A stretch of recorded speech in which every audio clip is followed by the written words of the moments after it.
Alors bonjour à tous et bienvenue dans ce nouvel audio. Aujourd'hui, nous allons reparler de ce qu'est un surdoué, tout simplement. Donc c'est-à-dire que beaucoup de personnes vont dire « Ah oui, c'est être super intelligent, c'est avoir un haut QI, c'est être quelqu'un d'intellectuel ». Souvent, c'est ce qu'on associe au fait d'être surdoué et parfois même, on va vous dire, c'est un petit génie, une sorte de petit savant. Évidemment, c'est pas vraiment ça ou pas exactement, on va dire ça. Donc déjà, on n'est pas des petits génies et des petits savants du tout. Mais on peut exceller, c'est vrai. On va exceller dans certaines situations uniquement. Et c'est ça qui fait dire à beaucoup de personnes, mais moi je suis pas surdoué, je suis pas si malin, etc. Je me sens même nul, à la traîne. Et oui, quand on n'est pas dans des situations qui nous conviennent, c'est ce qui se passe. Donc, la première chose déjà à dire, c'est que oui, effectivement, un surdoué peut être quelqu'un de très intellectuel qui a besoin de se nourrir au niveau de l'esprit en lisant beaucoup. Donc ça, c'est un comportement qu'on retrouve quand même pas mal chez les surdoués, en se renseignant sur plein de choses, mais ça peut être des choses aussi très pratiques. Ça peut être par exemple sur le sport, ça peut être justement dans la musique, ça peut être quelque chose qui n'a rien en tout cas de scolaire, qui n'est pas associé à ce qu'on entend par intelligence. Souvent, quand on parle on parle d'intelligence scolaire. Donc, c'est plutôt quelque chose qu'on associe à de l'intelligence scolaire. T'es bon en mathématiques, en français, tu sais bien rédiger, ou en langue, tu connais plein de langues par exemple, ou tu comptes super vite. C'est quelque chose qu'on associe au surdoué, ce qui n'est pas forcément ça. En réalité, on va exceller dans ce qui nous passionne. Donc déjà, on n'est pas passionné par la même chose et peut-être même pas souvent passionné par ce qui est scolaire en fait. Donc, du coup, ça change la donne. On peut être super bon dans quelque chose qui est artistique, qui n'est pas vraiment reconnu, qui n'est pas une intelligence reconnue. On peut aussi d'ailleurs avoir pas mal de passions que l'on va cacher. Pourquoi ça? Pour ne pas déranger, pour ne pas être exclu, mis à l'écart, pour ne pas qu'on nous trouve bizarre, parce que peut-être on a eu l'occasion d'échanger sur une passion, et comme les autres n'étaient pas intéressés, en tout cas à cet âge-là, par cela, eh bien ils ont trouvé ça bizarre, et donc du coup on va cacher. Et on va continuer d'avoir ce comportement à l'âge adulte, alors que peut-être justement à l'âge adulte on s'intéresse à plus de choses. Donc parler par exemple de physique quantique à l'âge adulte, c'est peut-être un peu moins bizarre que d'en parler quand on a 5-6 ans, quoi. Donc effectivement, il y a ça aussi. Mais donc, c'est quoi finalement un surdoué? Ben oui, c'est quelqu'un qui va exceller dans ses passions, quand il est vraiment passionné et quand il se donne l'autorisation. Parce qu'il y a de ça aussi. En fait, ce qu'il y a, c'est qu'il y a beaucoup de sentimental dans la vie du surdoué.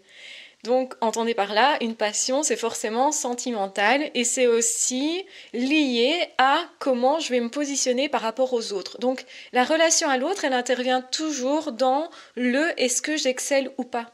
Il y a beaucoup de surdoués qui, justement, se sabotent pour éviter d'avoir ce sentiment de prendre la place de quelqu'un et donc de manquer de respect à quelqu'un. Donc, la morale du surdoué, elle est beaucoup plus forte, généralement. Et justement, on va mettre un point d'honneur à respecter certaines choses qui parfois n'ont pas vraiment tellement de valeur ou qui ne sont pas essentielles pour les autres.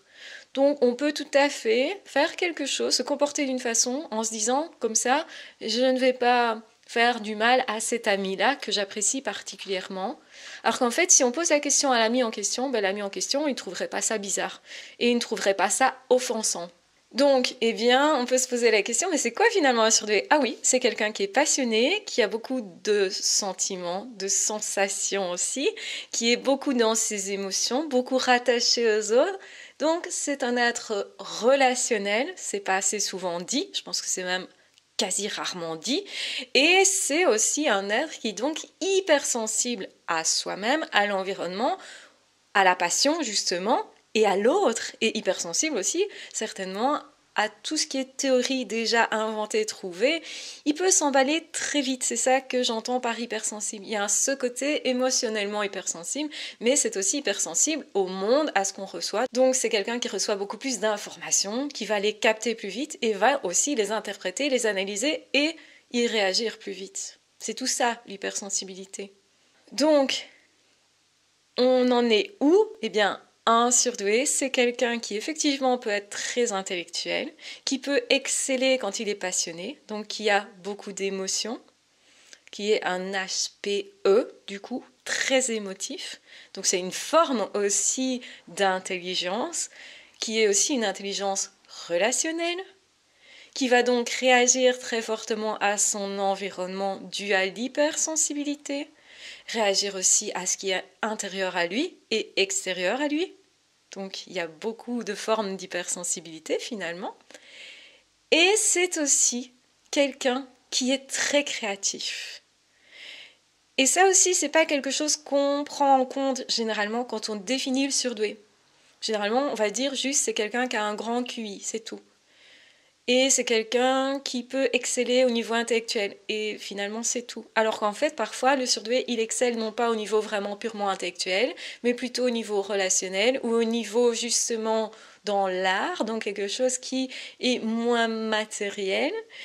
Ça peut être aussi quelqu'un qui excelle à décorer une maison, qui excelle à se mettre en relation ou à mettre des autres personnes en relation, qui excelle dans la compréhension des autres, dans l'interprétation de ce que disent les autres et de tous les signaux que les autres vont envoyer, parce qu'il a une finesse d'analyse due à l'hypersensibilité, il capte beaucoup plus de choses au niveau corporel. Donc, en fait, on peut exceller à plein de points de vue tant que la personne est passionnée par ça. Et parfois, même le surdoué ne sait pas dire exactement par quoi il est passionné, parce qu'il aura tendance à penser que c'est tout le monde comme ça. Ça, c'est un peu un biais, c'est de penser que tout le monde fonctionne pareil que nous. Et quel que soit notre profil, en fait. Donc, du coup, on en est où? Eh bien, on va rajouter la créativité, la fameuse créativité, qui est aussi cette capacité de résilience, parce que quand on se trouve face à des obstacles, à quelque chose qui nous touche particulièrement fortement au niveau émotionnel, puisque le surdoué est capable d'être très heureux, mais aussi très malheureux. Donc il y a une intensité émotionnelle, donc ça c'est très important de comprendre ça. Et par rapport à ça, il y a la créativité qui s'associe à la résilience. Quand on est face à des difficultés, est-ce qu'on abandonne, est-ce qu'on continue? C'est en fonction de notre caractère et de notre histoire qu'on va décider l'un ou l'autre et qu'on va décider comment je continue. Si je veux continuer et dépasser un obstacle, il va falloir que je sois inventif, que je réinvente ma vie à partir de ce deuil que j'ai à faire. C'est ça, faire un deuil, c'est se réinventer. Et réinventer aussi sa motivation, donc sa passion, retrouver ses passions, se reconnecter à soi. Se reconnecter aussi à soi malgré le fait qu'on souffre. C'est-à-dire que parfois quand on souffre, ce qu'on va faire, c'est se couper de soi-même. Et donc du coup, on se déconnecte de nous-mêmes. Et donc du coup, on va, pendant un temps en tout cas, vivre comme si on n'avait pas d'émotions. Et ça, c'est parce que les émotions sont très intenses, mais aussi parce qu'on les a refusées. Plutôt que de se dire, je vais les laisser me traverser, je vais les écouter, et je vais essayer, du coup, de trouver des solutions dans ce que je vis là. Donc je vais accepter de souffrir, c'est ça aussi. Et c'est pas évident puisque les émotions sont intenses, donc aussi dans la souffrance. Donc c'est plus compliqué pour un surdoué de dépasser un deuil, mais c'est beaucoup plus productif, créatif, inventif, puisque c'est comme ça qu'il fonctionne.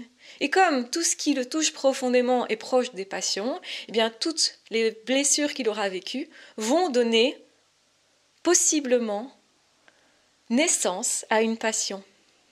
Et c'est ça la beauté du surdoué. Donc comment maintenant définiriez-vous un surdoué? Vous voyez que c'est vraiment un profil qui est multiple, avec plein de facettes. Et ça aussi, c'est quelque chose dont on ne parle pas suffisamment, c'est le côté multipotentiel. La plupart des surdoués sont multipotentiels. En fait, je ne connais pas de surdoués qui ne soient pas multipotentiels. Je connais par contre des multipotentiels qui ne sont pas des surdoués, ça ne s'exprime pas exactement de la même chose, c'est pas le même profil exactement. Mais tous les surdoués ont plusieurs passions. Certainement parce qu'aussi, ils ont eu plusieurs blessures. Et en fait, on va voir que toutes les blessures sont à notre service, malgré le fait qu'elles nous font mal. Donc, loin de moi l'idée de vouloir souffrir ou de vous dire « laissez-vous souffrir », c'est pas du tout ce que je dis. C'est plutôt « si vous souffrez, si ça vous arrive, c'est que ça a un sens, trouvez le sens et faites-en quelque chose de plus grand ». Voilà ce que je dis. Trouvez-en le cadeau derrière. C'est ça la résilience. Donc forcément que plus on va souffrir intensément, plus on va être touché par quelque chose qui nous est très intime, et plus il y aura de chances effectivement de dépasser ça et d'en faire un cadeau, d'en faire une force, d'en faire une passion, et d'avoir l'énergie pour se bouger derrière. Rien n'est anodin. Si à un moment donné, vous avez un enfant qui a été abandonné par ses parents, forcément, qu'à l'âge adulte, voir que cet enfant-là, devenu adulte, s'occupe d'un orphelinat, c'est pas quelque chose de surprenant, c'est au fond très logique. Voir quelqu'un qui a été trahi, trompé, etc., mettre un point d'honneur, justement, à s'engager envers les gens sans faillir, c'est pas non plus quelque chose d'étonnant. Donc en fait, on se construit aussi par rapport à ce qu'on a traversé. Je pense que ça nous construit davantage.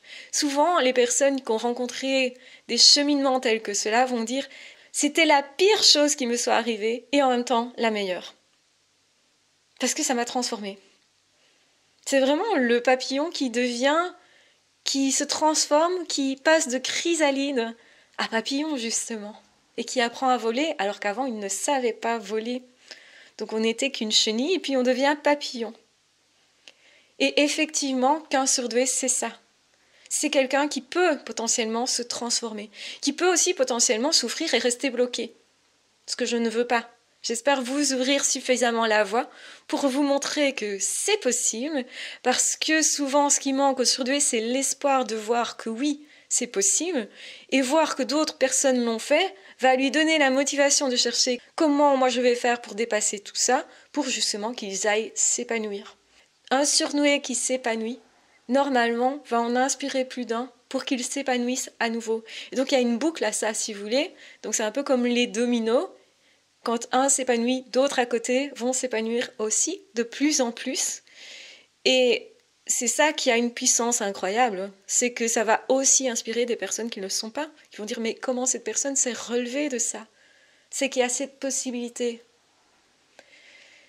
Et effectivement que je pense sincèrement du coup, que les personnes qui ouvrent les voies des changements possibles, ce sont souvent des papillons. Autrement dit, ce sont souvent des surdoués. Donc, ne vous désespérez jamais d'avoir beaucoup souffert. Souvent, les surdoués ont beaucoup souffert dans leur enfance, leur adolescence et à l'âge adulte. Mais ça ne veut pas dire que tout est perdu. Ça veut dire qu'au contraire, vous pourriez justement y découvrir de très grands cadeaux au point de vous épanouir beaucoup plus que ce que vous auriez été épanoui sans avoir traversé ces épreuves-là. Bien sûr que c'est grâce à vous que ça se transforme, c'est en passant à travers vous. Mais donc, un surdoué, c'est tout ça. Donc, quand quelqu'un n'est que dans l'intellectualisation de quelque chose, est-ce que c'est un surdoué? Pour moi, non. Est-ce que quelqu'un qui n'est pas créatif, qui va faire que recopier ce qu'on lui a appris à l'école, que recopier ce qu'il a vu quelque part, est-ce que c'est créatif? Non. Donc, est-ce que c'est un surdoué? Pour moi, non. Ou alors c'est pas un surdoué épanoui. Il n'a pas osé faire. Mais je pense sincèrement que la plupart des surdoués ne peuvent pas recopier bêtement, ne peuvent pas être que ce qu'on leur dit d'être. Ça leur est insupportable et c'est bien pour ça qu'ils s'écartent de la norme, qu'ils prennent des métiers atypiques, qu'ils quittent certains boulots comme ça du jour au lendemain, parfois même certaines personnes, parce qu'ils ont besoin d'autre chose et qu'ils ressentent ce besoin-là. Et j'espère sincèrement que vous allez vous écouter suffisamment fort pour écouter cet appel intérieur, qui va devenir obsédant d'ailleurs si vous ne l'écoutez pas, et qui va vous aider à vous transformer. Devenez le papillon que vous devez être, tout simplement. Et c'est là que vous allez être inspirant pour plein de gens, et que moi, personnellement, je serai très fière de vous aussi. Je vous embrasse bien fort, je vous aime très fort, j'espère que cet audio vous aura aidé, vous aura inspiré, vous aura encouragé, quel que soit ce que vous traversez, même si c'est difficile, je suis sûre que vous pouvez traverser tout ça. Je vous embrasse bien fort, je vous aime très fort, prenez bien soin de vous, et on se retrouvera très vite dans d'autres audios ou dans d'autres vidéos. Ah, ciao, bye bye!